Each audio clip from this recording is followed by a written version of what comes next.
I think I finally discovered the child within me. It turned out to be a little girl. All right, that's creepy. Greetings, my friend. Oh, hi there. My name is Prostetnic Vogon Jeffs, and in this video, I'm talking about the 2005 fantasy film. Oh, no, I don't want to do this one. Why not? What's the problem? Well, I've seen it. Yeah, I mean, that's usually how this works. You watch a movie, you recap it, you review it. Oh, really? Yeah, I know the format. Thank you very much. No, I just don't want to review this movie because I've seen it and I did not like it. Well, that's a fairly common occurrence, man. You dislike a lot of movies. We dislike a lot of movies. I know, but this one is icky. I don't want to do it. Oh, you big baby. It can't be that bad. Oh, can it not? And how do you not know? We share the same brain. You're my doppelganger. Whatever I watch, you watch, and oh, hold on a second, hold on. Have we even addressed any of this lore? Have we established what exactly is going on here? Well, it's not like anyone cares, but as near as I can tell, the theater got sucked into a black hole and we ended up in this vast dimension of nothingness. I tripped and split into two similar yet different versions of myself. Myself. Yourself, ourself, whatever. And then we met this loser. Hi, I'm Gary Galaxy. Yeah, well, this sucks. I kind of wish we still had the theater, you know? This nothingness is not very interesting. Your wish is my command.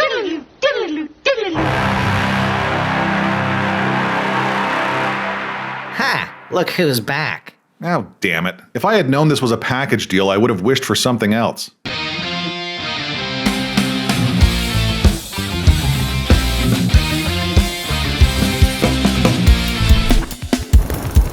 I can feel something coming. It's a monster shark! Oh, hi there. My name is Prostetnic Vogon Jeffs, and I have a question for you. What do you get when you take Fear and Loathing in Las Vegas, replace everything interesting with banal, uncomfortable meanderings loosely based around Alice in Wonderland, and film the whole thing in the Canadian prairies? You get Tideland. Dear God, you get Tideland. Directed by Terry Gilliam and written by Gilliam and occasional collaborator Tony Grissoni, Tideland is the story of a young girl struggling with the trauma of neglect, isolation, abuse, and everything else that comes with being the child of two junkies. The movie deals with themes of mental illness, abuse, death, loneliness, and so on and so forth. In other words, it's a super fun movie. No, it's weird. It's an adaptation of a novel of the same name. It was shot in Saskatchewan because the filmmakers couldn't get funding without resorting to Canadian tax credits. What a thing to say. Shocking, I know. It stars Jodelle Ferland, Janet McTeer, Brendan Fletcher, Jeff Bridges, and Jennifer Tilly. It's a movie. The end. Okay, bye.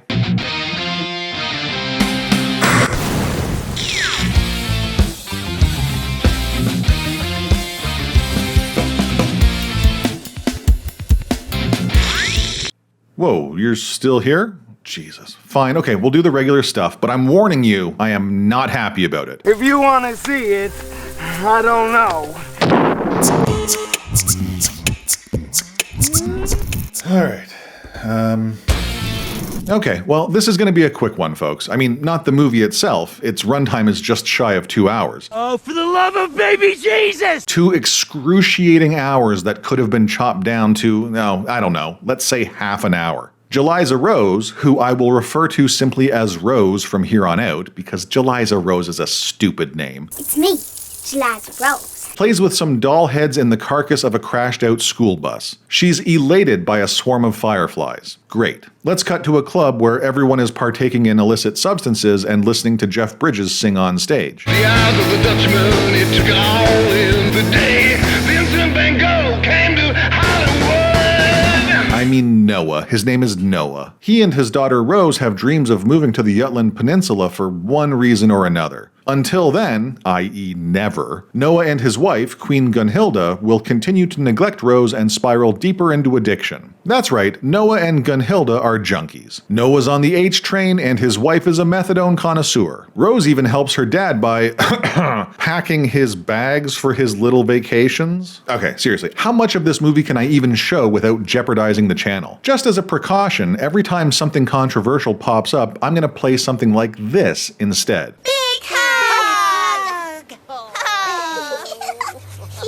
You know, just to play it safe.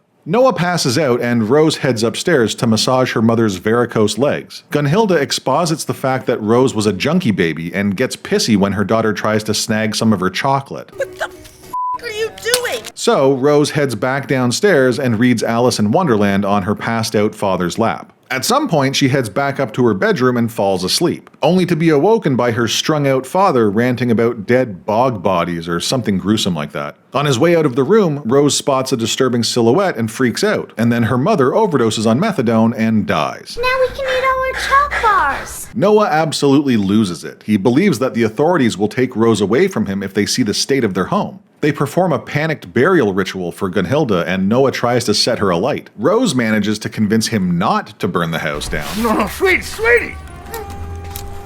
Maybe it's a bad idea. And they grab what they can and head out. Hopping on a bus out of town, Noah drops air biscuits and blames it on Rose. That's Eliza Rose. Is that you making those air biscuits? It isn't me. They flee to Noah's dead mother's house in the Texas prairies. Quick side note, I lived in Texas for a couple years as a kid. I've only visited the Canadian prairies once in my life. I'm not an expert on either location, but I instantly knew that this movie was filmed in Western Canada when I saw it. It's unmistakable, to the point that I didn't realize it was supposed to be Texas and not Saskatchewan until after the credits rolled. Go figure. They arrive at a dilapidated house in the middle of nowhere. It's a complete mess, but they settle in nonetheless. While playing in her room, Rose spits blood from her mouth. She's an unreliable narrator of sorts, so we don't really know if this is all part of her active imagination or if she's really suffering from some kind of illness. After helping her dad go on another vacation, Rose heads outside to play in that bus from the prologue. When she returns home, she spots a squirrel and chases it into the house, and with the assistance of her imaginary doll head friends, explores the neglected building. She makes her way into the attic and finds her grandmother's old clothes before falling asleep. When she awakes, Rose returns to her father, who remains nearly paralyzed by his heroin trip.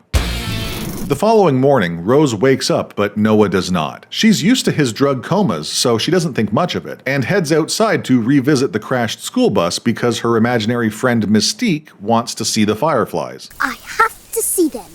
Shh. Instead, Rose spots a woman dressed in black and believes her to be a ghost. She returns to her father to tell him about her run-in with an apparition, but surprise, surprise, he's still dead.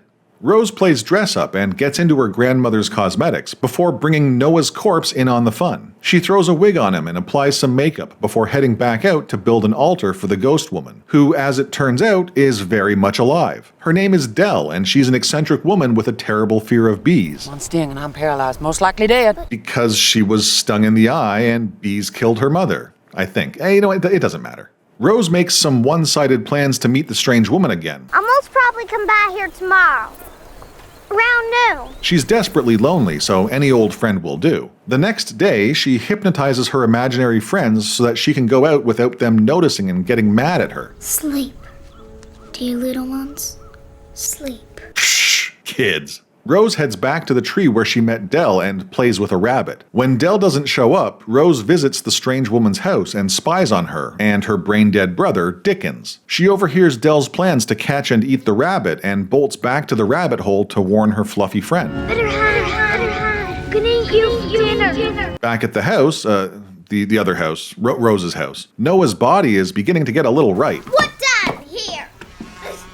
You quit cutting muffins. Rose pushes some posthumous farts out of her father and seemingly still hasn't come to accept that he's dead. You're a real stinker. Dickens shows up and scares the dickens out of the young girl. Come on. Anyway, desperate to not scare away a possible friend, Rose chases Dickens into the field. He's got a big-ass scar on his head and acts like a child, so it's no surprise that he and Rose become fast friends. Dickens then takes Rose to see Lisa, his submarine, which turns out to be a tent full of crap. It's baked. Shark attack. He uses his submarine to hunt monster sharks, aka trains. The only way to stop that monster is to blow him up.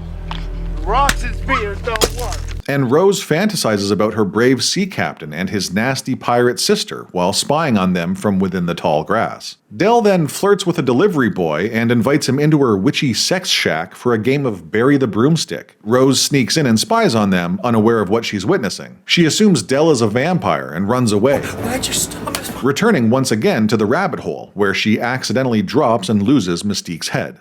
Oh my god, I think I get it now. Right? Buddy, you gotta put this in overdrive. Point form this shit.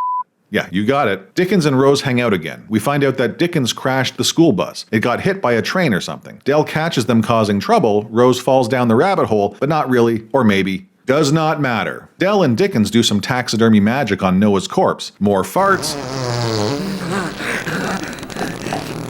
Sinister apples. And listen, I'm a big fan of fart gags. I think a well-timed fart is hilarious. Now, come on, dude. I also think people who don't like fart jokes are no fun. Real party poopers. However, like any kind of bottom-of-the-barrel flatulence gag, it's all about timing and placement. And at no point in this movie did it feel like the time or the place. Like a number of other elements, these gas-passing gaffes fell completely flat. Rose passes out, she wakes up and finally seems to come to terms with her father's death, reaching out to seek comfort in Dell's arms, but she's rejected. We then get a house cleaning montage that feels tonally incongruent with the rest of the film. The house is transformed from a dark, grimy hovel to a sterile, whitewashed hovel. Rose is figuratively adopted by Dell as they partake in a massive feast, and we're led to believe that Dell had, at some point in the past, a somewhat intimate relationship with Noah. I waited for you for so long. After the meal, Dell and Dickens head home and we get some trippy Tool music video inside of Noah's chest cavity. Let's all go to the lobby to get ourselves a treat.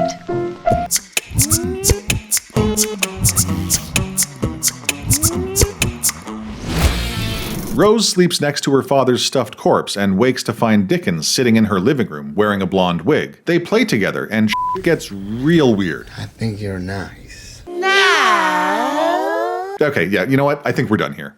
What, that's it? Yeah, I'm done. I'm gonna go beat the shit out of that stupid penguin.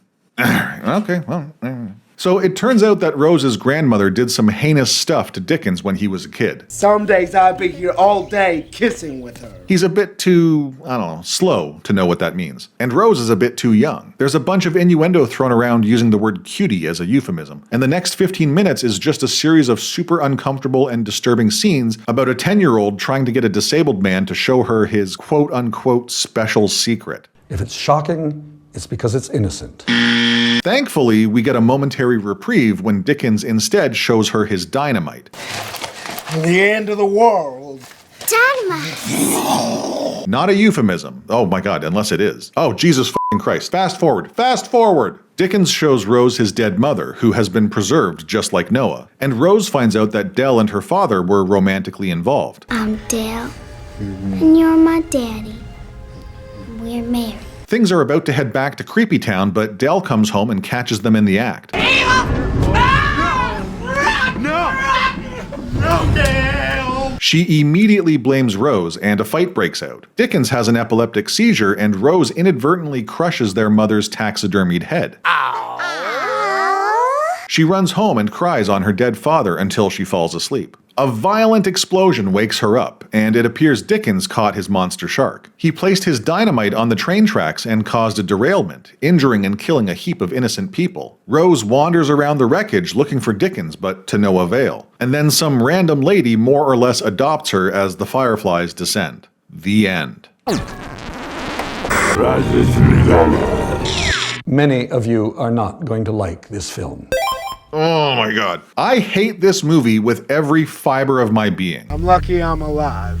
But not entirely for the obvious reasons. Yes, it's a painfully uncomfortable movie to sit through. Human taxidermy and extremely inappropriate relationships involving kids are not subjects that make for a fun night at the movies. At least not for me. But I'm not a prude when it comes to difficult themes. Sure, being a father does make these kinds of films much tougher to deal with, but I can manage. I'm a fucking adult. So we'll start with the positives, which are in short supply, but I think it would be unfair to say that this movie is just plain awful and leave it at that. So I'll say bravo for tackling tough and taboo themes. Kudos, I guess. And I'll give a reluctant round of applause to Janet McTeer, Brendan Fletcher, and Jodelle Ferland for their performances. They gave it their all despite a weak script, particularly the young Jodelle, who didn't deserve the weight of this movie being heaved upon her shoulders. She was 10 years old at the time of filming and does an admirable job, all things considered. What are you saying?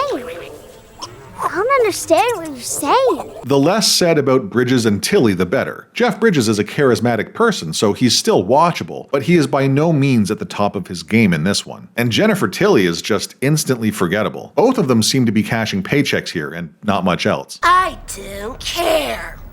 Before I get too bogged down with the negatives, I should mention that there's some competent cinematography and some fleetingly creative surrealism. I mean, does Tideland feel out of character for a Gilliam movie? No, not really. Not when it comes to the themes or quirk of it all. But stylistically, creatively, it's just not very impressive. I'm not sure if this is apocryphal or not, but apparently Michael Palin told Gilliam that this movie was either the best thing that he had ever done or the worst, but he wasn't sure of which. Interpreted from friend speak, this is the polite way of saying your movie is utter dog shit.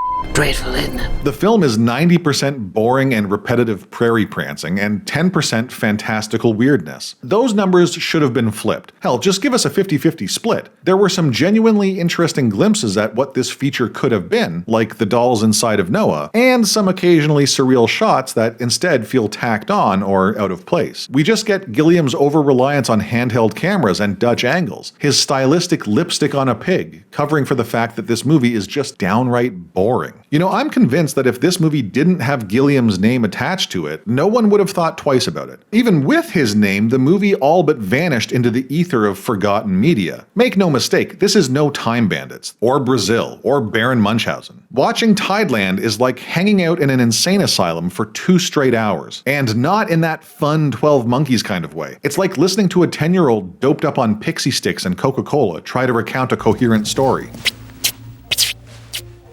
It's all fine and dandy for the first few minutes, but by the 1 hour mark, you're ready to jump through the nearest window. It completely botches the Alice in Wonderland parallels, it lacks a focused theme, and it falls into the same trap as the 2020 film Cuties, wherein it tries to comment on a particular social issue by haphazardly perpetuating said social issue. I'll wait for my cutie. On one hand, I get it. You know, how are you supposed to tell these kinds of stories without child actors? But on the other hand, stop it already. Anyway, yeah, Tideland is